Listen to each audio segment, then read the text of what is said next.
All right, welcome everyone to our author talk for Melissa Face and her book, I Love You More Than Coffee. Melissa's here joining us via Zoom, and we are so happy to welcome you here. Thank you so much. It's so nice to be here. Yes, I am zooming in from Prince George, Virginia. I am about 30 minutes south of Richmond, in case you haven't heard that area, which is understandable. We're pretty rural out here.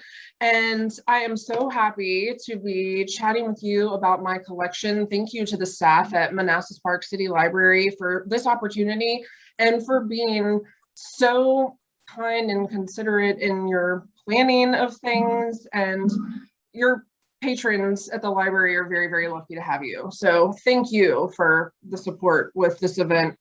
Yes, this is my collection, I Love You More Than Coffee. It is a culmination of my first 8 years of motherhood in essay form. And one of the things that I mentioned in my introduction is that, like my taste in coffee, my motherhood experience started off very sweet, very innocent, and then over time becomes a bit bolder and more flavorful. And part of that, I think, is adapting to the realities of motherhood in comparison to the ideals, the way we think things are going to be. And then another part of that was having my daughter Delaney, who is a real force of nature. So I thought I would start by reading actually one of those bolder pieces about my daughter Delaney. So this is one that comes very close to the end of my collection. It is the second to the last piece, and it's called Weathering the Storm. Are you all able to hear me okay? Is my audio good before I begin reading? Yes, definitely is. Thank you so much. I keep having the same nightmare. I'm outside in the middle of a severe storm, and I can't find Delaney. I call to her, eventually see her, but am unable to catch her. She reaches out to me, and each time I get closer, the wind takes her a little farther away and beyond my grasp. I realize that these types of dreams are likely a manifestation of my anxiety, a problem I'm dealing with that is more challenging than I ever imagined and not at all unrelated to being Delaney's mother. But I also think this dream is a reminder of the incredible force of nature that my Delaney is. Strong, unpredictable, turbulent. Returning to full-time work was a huge concern for me this year because it meant that Delaney would need a full-time preschool situation. I feared her unruliness and defiance at home would carry over into the classroom. I worried about her saying inappropriate words and showing off her vast knowledge of potty humor. I worried about her refusing to wear her uniform. I worried about her back-talking her teacher. I worried I'd get a call from the school during the first week saying, Mrs. Face, it seems that our school is not a good fit for your daughter. We would rather our students not refer to each other as fart butts. We wish you both the best in pursuing other educational opportunities. Please come get her. I kept telling myself that if we could just survive this year, then she would be entering kindergarten and the law would require that she attend school. Public schools would have to take her and I would be able to keep my job. Delaney has been in school for almost 9 weeks. So far, there has been no call. She really hasn't had any negative reports, aside from one day of being on yellow for splashing water in the bathroom. She didn't defend her demerit. She said, I'm disappointed in myself. I knew it was bad, but I really wanted to splash. She has avoided being on yellow ever since. The night before she began school, I read her The Kissing Hand by Audrey Penn. It's a story about a little raccoon who was nervous about being away from his mom when he attends school for the first time. Mama Raccoon kisses her child's palm, then places it to his face. She explains that when he goes to school, he can touch his palm to his cheek and feel his mother's love. After we finished reading the book, I kissed Delaney's palm and told her to hold it to her face if she missed me and needed to feel my love. I will, she promised. On the way to school a few days ago, Delaney told me to turn the music down. We were listening to Wake Me Up Before You Go by Wham. She wants to hear it every morning, and if we catch a few stoplights on Washington Street, we can play it a full 3 times from our house to her school. Turn it down, please, she repeated. I need to tell you something. Okay, what's up? You know how you gave me the kissing hand when I started school? Yes, I remember. Well, I still have it, but I don't really need it right now. Why is that? Because school is not new anymore. It took me a few minutes to absorb what she was saying. She was telling me in her way that she had adjusted to her situation, and I didn't need to worry about her. The neat thing about parenting, though, is that there is always something to worry about. We don't run out of opportunities to worry. We worry about our kids when they need us, and we worry about the day when they think they don't. I'm happy and relieved with Delaney's adjustment to full-time school. My little force has new friends, a regular routine, and wonderful teachers. I think this is where my dream comes in, though.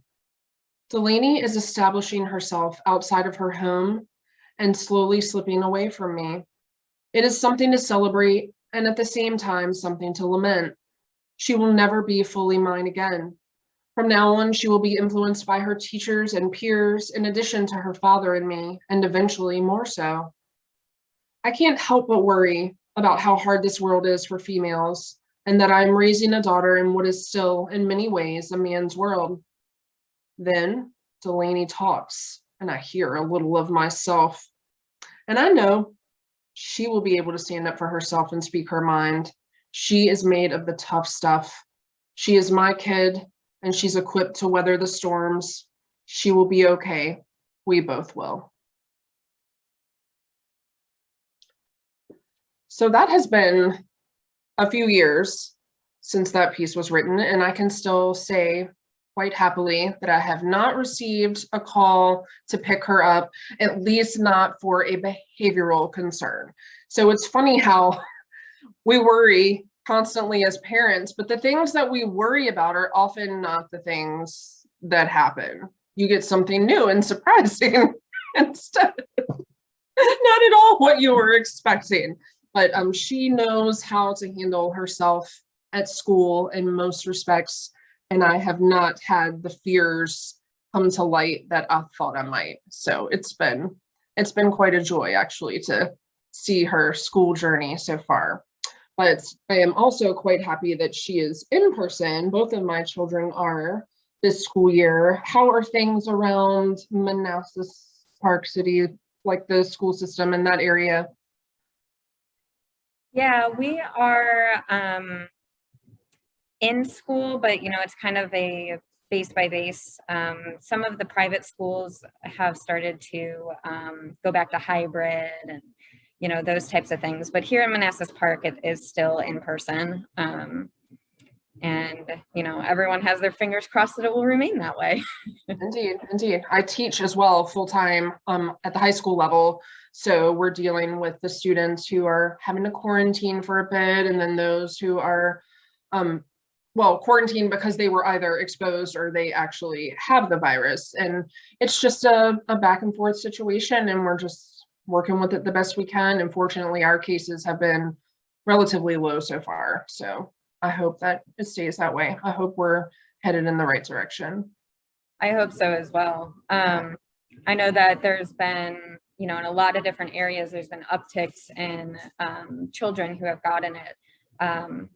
Our attendee on the call is actually a tutor, and there's been some upticks at the school that she works at. Yeah, it's going to happen, and we have to just deal with it the best we can. But I think that in a lot of ways, this school year is harder than last, because not only are we dealing with our current situation, but we are dealing with the residual effects of anxiety and all of the other issues that students are bringing into the classroom because they've had such a hard time, understandably. Yes. So yeah, it's a tough year. Hasn't all of this expired any more essays from you? Always. Always. And no, I'm glad that you asked that, because I do have the tendency to get off topic. I like to chat. I like to chat about lots of things. So when I started writing, I'm going to answer your question, I promise. But when I started writing about motherhood, it was my way of coping. So at that time, I wasn't writing for anyone other than myself, to be perfectly honest. Like, yes, I sent things off and hoped for the best and had a few things published in Chicken Soup for the Soul back then and some other women's publications that I have since written for. But at the time, it was how I was dealing with adjusting to a new situation. And that is still how I cope. Writing is my go-to. I just took a workshop this morning, 3.5-hour writing workshop, and I feel like $1,000,000 after having done that. It's just so good for the soul. And I feel that way. I feel better every time I write, even if I don't actually solve whatever the issue is. Just the fact that I got the issue out of me and onto the paper, it still felt like progress. So I have written more in the past 1.5 years of my life probably than ever before, because of the pandemic, like additional time, and then also because of necessity from things being so strange and turbulent, and feeling like that was a great way to deal with the uncertainty. Yeah, when you don't have anybody else you can talk to at 2 a.m. when you're wide awake, then my notebook is there for me. I still write a lot by hand too. I handwrite nearly every first draft, and then I start typing, and then the typing becomes part of my revision process. I think if I were to go straight to typing, that I would be trying to edit and revise, and I don't want to do that with the first draft. So somebody gave me that advice a long time ago, and I have used it and stuck to it, and it was really sound advice. So I am happy to backtrack a little bit now to earlier in my collection and share a piece about my son and about advice, since we kind of hit on that topic a little bit, if that's okay. Yeah, that would be great. All right. And this one is called Time to Play. I have been inundated with parental advice from the moment I first announced my pregnancy. Friends and coworkers offered me tips about diet, daycare, and health insurance long before my precious bundle even entered the world. The most popular piece of advice came at me from nearly every direction. Sleep while you can, people repeated, as though women in their 3rd trimesters of pregnancy really sleep soundly. But months later, I knew what they meant. When I returned to work from maternity leave, coworkers kindly asked me how I was adjusting to motherhood. I feel like I can't get anything done like I used to, I told them. My house is a disaster, the bills are piling up, and I haven't had a moment to myself since Evan was born. Welcome to motherhood, they laughed. You will never get things done like you used to. That's just the way it is. Feeling less than comforted by the conversation, I headed back to my work area. I felt someone grab my arm, and I turned around. A teacher named Vicky told me to follow her. Look, I know you're probably getting plenty of advice, but I want to tell you one thing that I wish someone had told me. Well, go ahead, I encouraged. I'm definitely open to suggestions. Let the dishes pile up, she said. Let the laundry accumulate.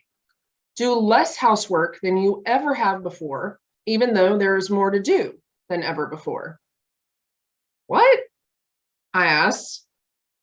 I was expecting a magic formula for increased efficiency and productivity. I'm serious, she continued. Let go of the housework and spend time with your baby. I spent too much time worrying about laundry and dishes. Those things just don't matter. As summer break approached, I became more excited about spending 10 weeks with my toddler. I was looking forward to day trips, lunches, afternoon naps, and mornings at the neighborhood pool. I wanted to sit on the floor and play with trucks, tractors, and trains. I wanted to watch Clifford, The Cat in the Hat, and Curious George. I knew it was going to be a great summer. I thought about Vicky's advice from earlier in the spring and decided to shrug off my domestic duties, at least temporarily. When I put Evan down for his nap in the pack and play one afternoon, I thought about the dishes, the laundry, and the dirty floors. I could easily get those things taken care of while Evan napped, but I decided not to. Instead, I climbed in my bed next to his pack and play. Today, we were both going to take a nap. "Hi, Mama," Evan squealed. He turned to watch me lie down and adjust my pillow. "Lay?" he asked hopefully. "No, buddy. It's nap time. Go night-night." For a few minutes, he flipped and squirmed, attempting to make himself comfortable. After a while, he seemed to forget I was in the room. Then he twirled his blanket around his head, and his voice became softer and softer as he repeated, "Tractor, truck, big truck, yay! Tractor, truck, big truck, yay!" I was grateful to be in the room at that moment, witnessing his sleepy baby monologue. And at the same time, I had to hide my face in the pillow to keep from laughing. Eventually, Evan fell asleep and I did too. We both woke up a couple of hours later, happy and hungry. We had snacks and played and watched tractor videos until my husband came home from work. That night, once we put the baby to bed, I picked up the toys and books that littered the floor. My husband and I cleaned up the kitchen and discussed our days. I told him about nap time with Evan, and while a small part of me wished I had taken better care of the house that day, a much larger part realized I had done exactly what I was supposed to do. I was fortunate to receive a really great piece of advice as a new mom, and I have thought about it every day since. Right now, there is a blanket of dust covering my entertainment center, and there are tiny fingerprints on my sliding glass window. I need to clean the house, but it will have to wait. Evan is pulling the truck out of his toy basket, and we need to play. That is great. I really liked that one. That one was really wonderful, Melissa. Oh, thank you so much. Thank you. It reminds me of a phrase that I've heard about, families and motherhood, and it's the days are long, but the years are short. Yes. And Yes. it flies by before you know it. And I just think the importance of play is so big with kids. And I feel like that essay just hits it spot on. Thank you. I am still living by that philosophy, and part of it is not good. I still shrug off domestic duties in favor of playing with my children and of writing. So in that respect, it's not great, but that was my attitude when the pandemic hit, and I knew that I would be at home with my two kids every day for a year. And I knew at that point that they needed a happy mom, that I would be the sole adult around them day in, day out. And nothing was more important than them having a happy home life. And if I seemed stressed, and I was, but I did everything I could to still wake up in a happy mood and just deal with the day with as much positivity as possible. And we took a lot of time to play. When we were between virtual classes, we went outside if the weather was nice. We took walks. We started something called a gratitude walk, where we would walk every day and just list things that we were happy about and grateful for. And it became a routine. And it was initially like a conscious effort to think that way, and then it has become like a lot more automatic now. So yeah, it's neat how sometimes you can write things into reality. Like, I knew that this was good advice and I wanted to be that way, and I feel like I have made it a part of my life and am continuing to do so. So yeah, thank you. Thanks for letting me share it. Yeah, of course. Thank you for sharing it. Before we get into, some questions from us, let's see if if there's any questions from our attendees. Okay.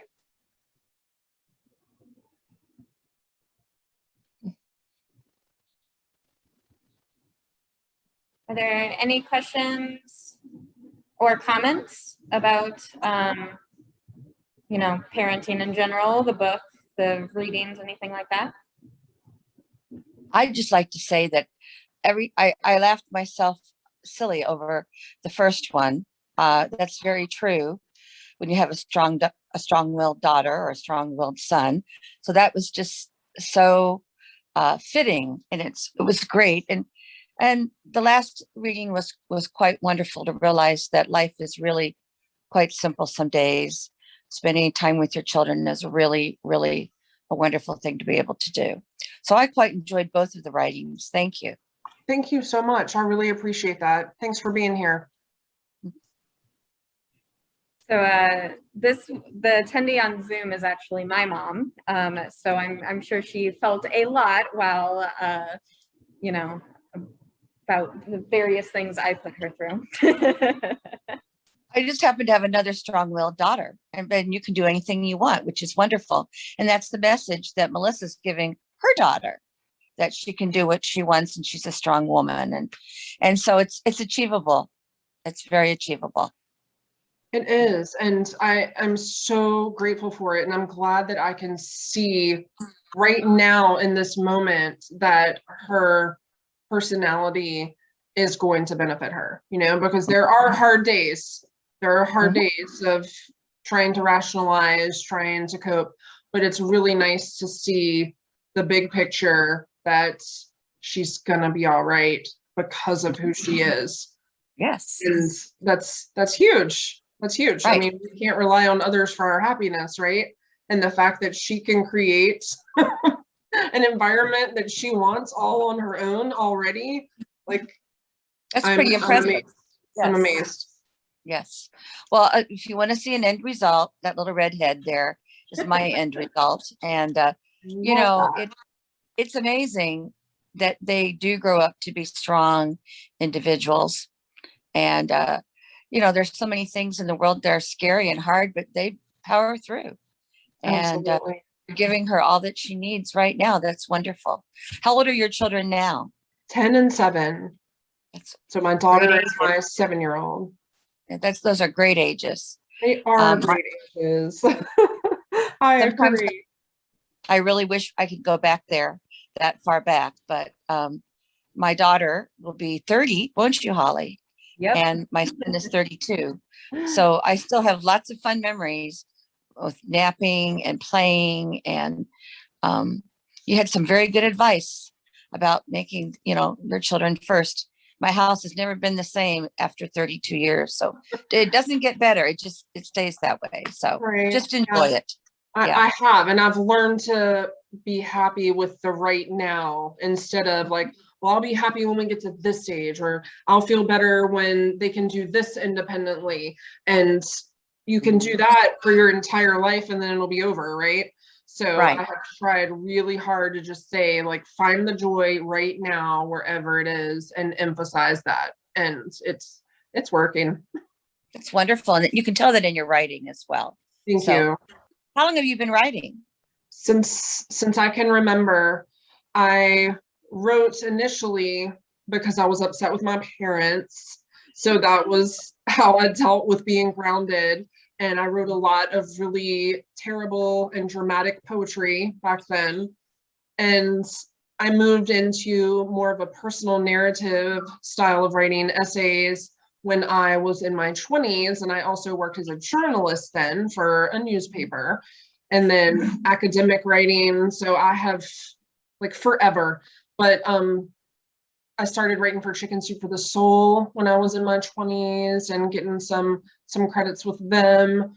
And it's a wonderful thing to get to spend my time on. I love it. Awesome. That's wonderful. Thank you. I appreciate all of your kind words and comments. So since we were talking about our little girls growing up into being strong women, I think how your feelings about, your daughter entering school when you wrote about them represented as a storm, the bad weather, the storm, I thought that was a really great way to describe it, because I feel like that's how young girls and young women are kind of thought of, as storms, as hurricanes of feelings and passion and emotion. And I wanted to know if you maybe felt those same feelings when, for example, like your son started school. If you maybe saw that same storm and had those same kind of thoughts with him entering school. I had a different set of worries with my son, a completely different set. So there's always a worry, I think, but the worry can change. For him, he was a child with a serious food allergy. He still is. So all of my going to school concerns revolved around that, around like, where is the EpiPen in relation to his classroom? Has everyone been trained to use it? I need one at aftercare, and I need one with the school nurse. You know, everything was a concern related more to his health. And with Delaney, it was her fiery personality. So I was like, fortunate that I wasn't concerned about her and like what she could come in contact with or what she would eat, but I was more worried about like, what is she gonna say? What is she gonna do? And if the first thing out of her mouth is, you know what my mom says, that's a terrifying moment, because I have no idea where she's going with that, and I gasp every time. But I'm not sure I have answered your question the way I should have, but I was worried about my first child. It was just a different kind of worry. Yeah, I didn't see him as the force that I see her as. He is a very gentle spirit. He is my like world healer. I want everyone to be okay and happy, and who can I help? He comes home right now. He's 10 now, in 5th grade. He comes home at night and he looks up Spanish words so that he can have a conversation with a child in his class who's from Guatemala, who speaks very little English. So every night he is trying to learn more so that that child will feel more included. So that is Evan's spirit. That's not an exaggeration. He has been that way since he was a tiny little thing. He always has just wanted everybody be comfortable and okay. And while I love them both so much, they are so different. And that's just one of the joys, I think, of parenting. It's like, you know, the same recipe went into these 2 cupcakes, but they came out completely different. How bizarre is that? But it's neat. So he wouldn't be the storm, the bad weather storm. He would be maybe something more gentle, like a cloud of mist or something like that. Yes, or a rainbow. A rainbow. Yeah. Some twinkling stars. Yeah.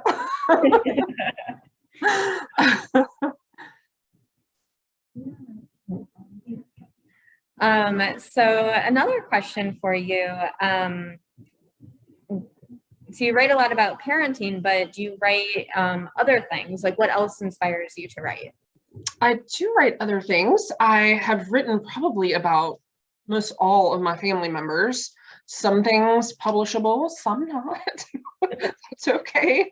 That's why we have journals, right? Not everything has to end up out for the world. Parenting is still like, that's the main, because that is where I am. That's my everyday. That's what I'm living. It's my biggest challenge. I do write a lot about teaching though. So I have written about some different interactions with students and how they inspired me. I have a piece that's in a Chicken Soup for the Soul collection for teachers. So I have gone that route. And then I do a lot of journalistic writing still. I have assignments if not every month, then about every other for some different parenting publications. So I just recently wrote about Girls on the Run.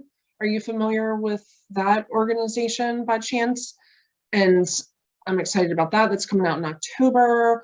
I'm writing a piece about foster care and adoption for a November issue. So anything related to like family life, female empowerment, women entrepreneurs, that's my area of interest primarily.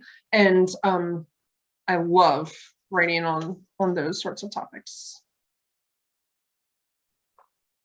That's great.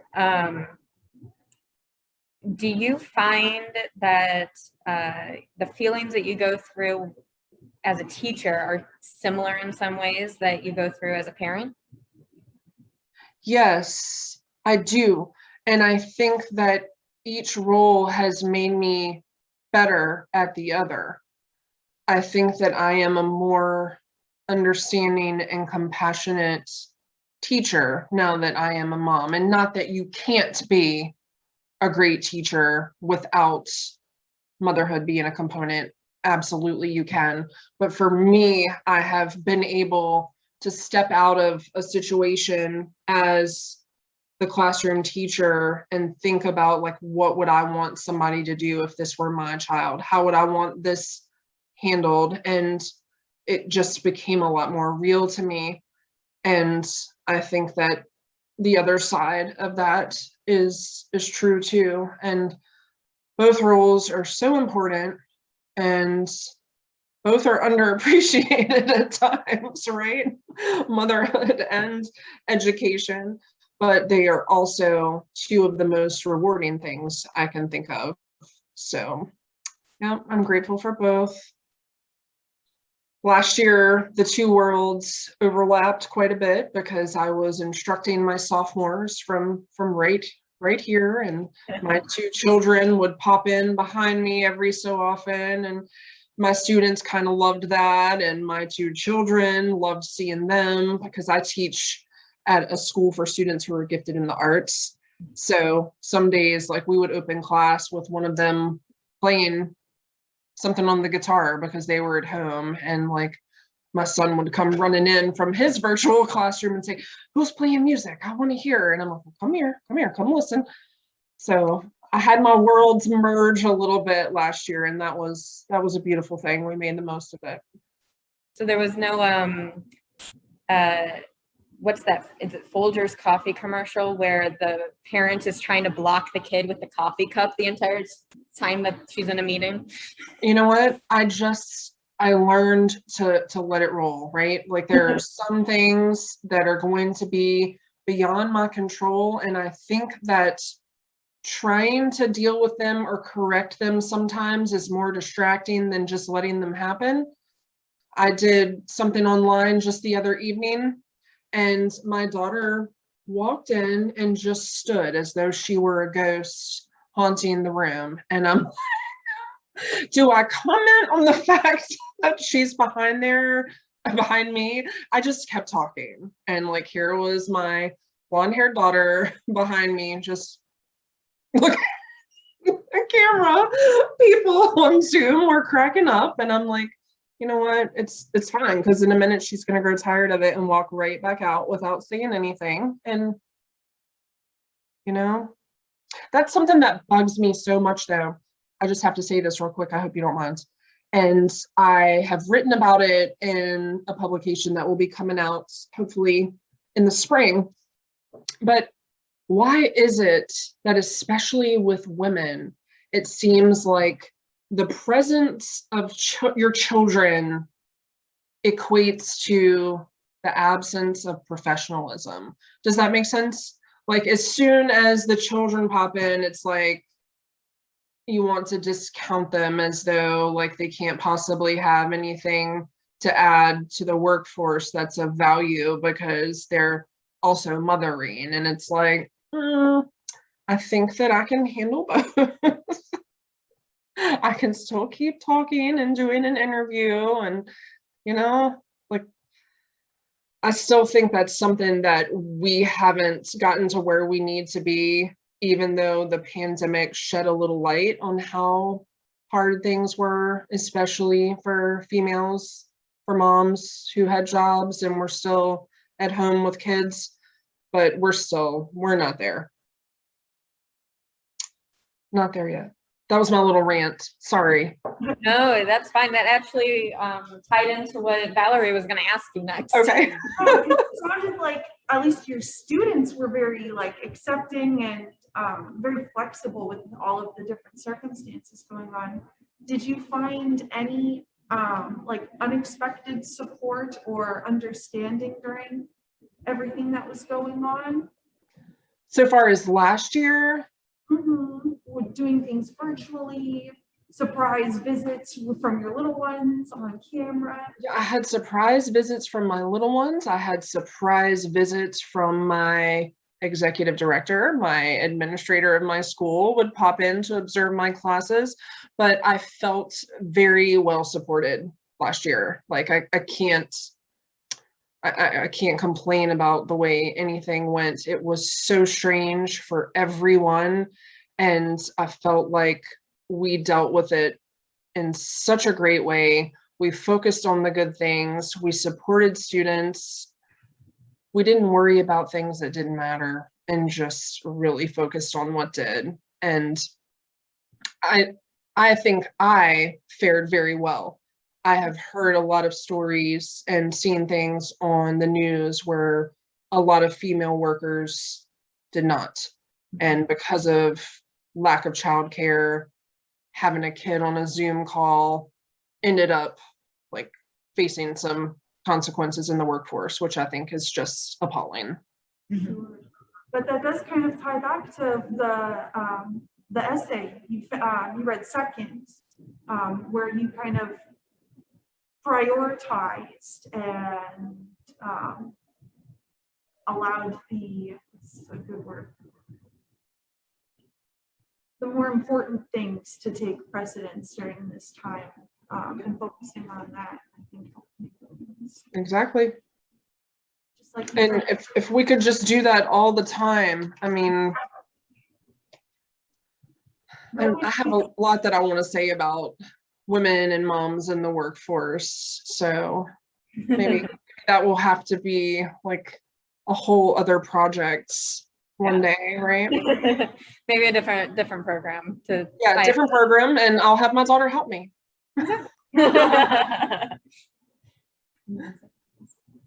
No, I was just gonna say, maybe what would be your best advice for focusing on like the advice that you received? Taking into account your experiences, would you modify her advice any different? So piggybacking off the advice that she gave me, or just advice for parents in general? Either or. Okay.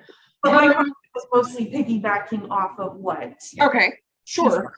No, I think her advice was excellent, honestly. And I was at a place right then where I was so tired of receiving advice, because you get it from people all the time. From the moment people can notice your baby bump and start commenting on that, you get unsolicited advice on a regular basis. So I still think that what Vicky said was pretty spot on. And my type A personality didn't really like it at first, because I wanted to feel like I had completed things and tied up loose ends. And then I have reached a more comfortable place now as a parent and a teacher and as an adult, where I am comfortable in the now and not worried about if I checked everything off the list that day, because I had to make sure there was some time for joy and time for my kiddos. And they're here right now. I am parenting alone this weekend. My husband's up north, which is absolutely fine. And I support it completely, because I get my time away too. But my kids have been so good and have done everything that I needed them to do the past couple of days so that I could take care of my work obligations. So later today, it's all about them. It's outside time, and the rest of my to-do list will just have to wait. So I am still taking her advice, That's great. still using it. That's great. That's good advice. That's how you know it's good advice. Yes, long lasting, right? Lasting And advice. over different stages of life, not just when they're tiny babies. Yeah. So do you have any advice for writers, and that are looking to either, publish? You said you do Chicken Soup for the Soul, or a full book, anything? I guess just depending on what people want to write or their reason for writing, I would say just get started. Just put words on paper, especially if this is a new idea, a new concept, because one of the most amazing things that I have found about my collection is the fact that I have created like a time capsule in a way. Because if I were to try to recall now those experiences that I wrote about from the very beginning, they would not be the same. I mean, I could hopefully do it justice, because I know a lot of times with memoir writing, that's exactly what we're doing, is we're going back to those earlier stages. But all of my essays in my collection were written in real time. So as I was living them. And I think that that is good advice for a writer for any type of nonfiction, because whether you're going to do anything with it now or not, if you have it written down, then you'll have those details, the accuracy, and how you were really feeling in that moment, because that can be hard to recreate. It can be done, but it can be more challenging. So I'm not sure if that's great advice, but I love the fact that I wrote what I did when I did, because I'll have this forever. When my memory fails me more than it has already, I'll have the details of those early years. It's a picture in written form.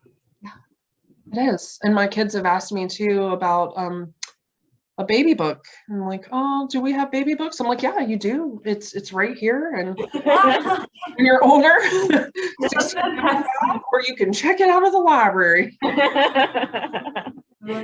No, I'm kidding. They have baby books. They just don't have a whole lot in them. Well, you captured your memories in written form rather than picture form, so. That's right. That's right. Well, the pictures are there too. Kids today will have more photos than any other generation has, right? Yeah. They'll have photos of things they don't want to have photos of, because we take pictures of things that make no sense. Yeah. We do. That's the world we're in right now, right? Yep. And more are just, available online, and you look back and you're like, oh my gosh. Yes. Yes.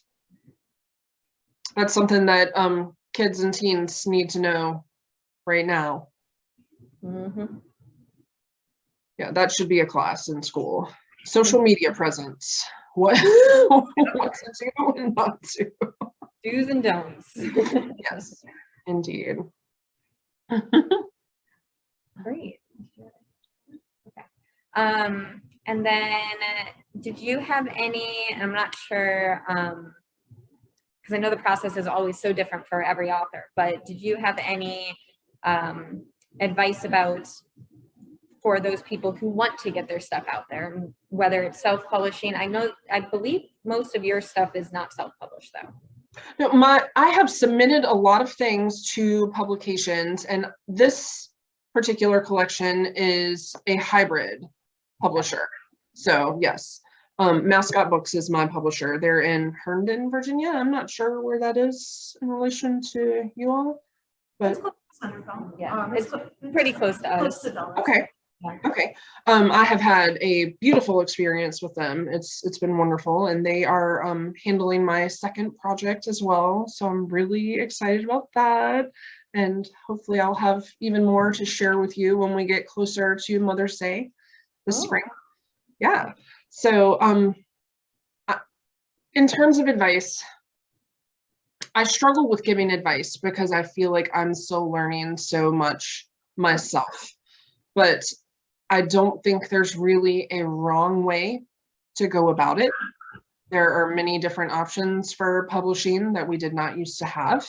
And it's just about like what you want. What is your reason for getting published or for writing the story that you're writing? Like, what do you hope to do? And then once you're able to answer that question, then I think determining the route to publication would be the next step. But knowing like what you want to do with your product and why you want to share it with the world to begin with, like that is a big part in figuring that out. But the best thing that a writer can do is to submit something and get rejected. Submit something and get rejected again, because the thick skin and the resilience are also pretty important. Thank you. Yeah. So my last kind of question that I have, going back to coffee, Okay. is if you could pick your favorite coffee drink that could possibly compete with your love to your children, what would it be? My favorite coffee drink. Okay. So it still has to be strong, because I like to think of myself as a strong mom raising strong kids. So we're going to start with a latte with an extra shot of espresso. And then I've also found that just a little bit of brown sugar adds a great hint of sweetness without it being syrupy, because you've got to have some sweetness too in terms of mothering and in the classroom. So students need love, your children need love. So incorporate that with the strength, and I think you have a pretty good recipe. Awesome. I love it. I love it. Thanks. Now I really want one. I'm gonna have to hit a drive-through. Relating back to what we talked about before we started the recording, I did add, that popped into my head for another thing. What is your favorite online recipe for coffee that you have found? The only online recipe I have ever tried is the whipped coffee, and we found that over the pandemic, and it was one of those things that it took a couple of attempts to get it quite right, because our recipe was hot water, 2 scoops of instant coffee, and maybe like a spoon of granulated sugar, right? And then you whip that, and then you add that to a glass of milk with ice in it. But the first time we did it, we didn't stir the mixture in. We just kind of had this dollop on top. And like somebody commented on my photo, like, I think you're supposed to stir that. And I'm like, that could explain why it's really chunky and strong. So we got it right the second time. I mean, I still drank it the first time around, because strong, like even instant coffee doesn't hurt my feelings. So it was still okay. But second time around, it was great. And at that time, we were still staying away even from drive-throughs, because that was really early in the pandemic. So we were making everything at home, and that was our go-to beverage. And you can Google whipped coffee, and several things will come up. They're all pretty similar. I say just go for it and then kind of tweak it to your own liking. Cool. Good. Well, we'll have to give ours a try and let you know how it turns out. Yes, please let me know. Let me know what you think. Take a picture too. Oh, definitely. You got it. All right. Well, I don't have any questions on my end, and it looks like our Zoom attendee has jumped out. That's all right. Yeah, but Maybe coffee break, maybe. exactly. Thank you so much for joining us. I'm going to go ahead Absolutely. and stop our recording. Okay. Thank you for having me. Yeah, thank you for joining.